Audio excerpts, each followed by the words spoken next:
34 డివిజన్లో మెయిన్ రోడ్డుకి లోపల కార్పొరేటరు గవర్నమెంట్ రోడ్లో పేవ్మెంట్ ఆక్యుపై చేసుకొని రూములు కట్టుకొని ఉన్నాడు. ఈయన పేరు అక్బర్ అంట. ఈయన 34 డివిజన్లో కార్పొరేటర్గా గెలిచినాడంట. గవర్నమెంట్ నుంచి జీతాలు తీసుకుంటూ వీళ్ళని కార్పొరేటర్గా గెలిచింది. గవర్నమెంట్ ఒక రోడ్లని ఆక్యుపై చేసుకొని పేవ్మెంట్ల మీద రూములు కట్టుకున్నారు జబర్దస్తిగా. అలా స్టాఫ్ వర్క్ చేస్తున్నారు. ఇక్కడ మీరే కదా కార్పొరేటర్ మనుషులే కదా ఇద్దరు. 1 వీక్లో కార్పొరేటర్ ఇది ఖాళీ చేయకపోతే బుల్డోజర్ తీసుకొచ్చి పగల కొట్టేస్తాం. ఖాళీ చేసేమని చెప్పి అక్బర్కి. లేకపోతే క్రిమినల్ కేసులు బుక్ అవుతాయి ఆయన మీద. డెఫినెట్గా వీళ్ళ మీద క్రిమినల్ కేసు బుక్ చేయాల్సిన అవసరం ఉంది.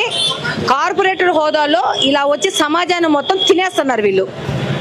చిన్నోళ్ళు బీదోళ్ళు ఎక్కడన్నా వాళ్ళకున్న సొంత స్థలాల్లో ఇల్లులు కట్టుకుంటే ఏమాత్రమైన డీవియేషన్స్ పోతే రోడ్డు వచ్చి వాళ్ళ ఇళ్లను కూల్చేస్తారు. ఒక బాధ్యతాయుతమైన పోస్ట్లో ఉండి ఒక కార్పొరేటర్గా గెలిచి కార్పొరేటర్ రోడ్డు మీద షెడ్లు వేసేసుకొని పర్మనెంట్ ఆఫీస్ పెట్టేసుకున్నాడు.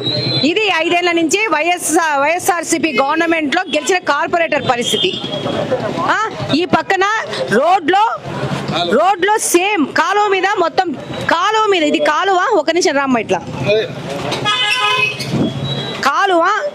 కాలువను మూసేసేసి కాలువ పక్కన ఉన్న పేవ్మెంట్ మీద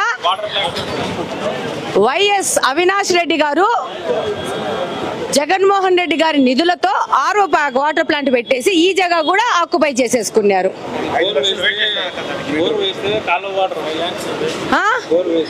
ఇలా ప్రజాధనం దుర్వినియోగం చేయడం ఒక విషయము. అసలు రోడ్లను ఆక్యుపై చేసే హక్కు ఎవరికి ఇచ్చినారు వీళ్ళకి? కాలువను రోడ్లో తీసుకొచ్చేసేసి వీళ్ళ రూములు కట్టుకోవడానికి కాలువలు కూడా జరిపేసుకున్నారు. ఇది ఈ యొక్క ఎంపీ గారి యొక్క పరిపాలన. ఈ ఎంపీ గారిని కడప పార్లమెంట్లో గెలిపించుకునేది ప్రజల ఆస్తులు దోచుకోవడానికి.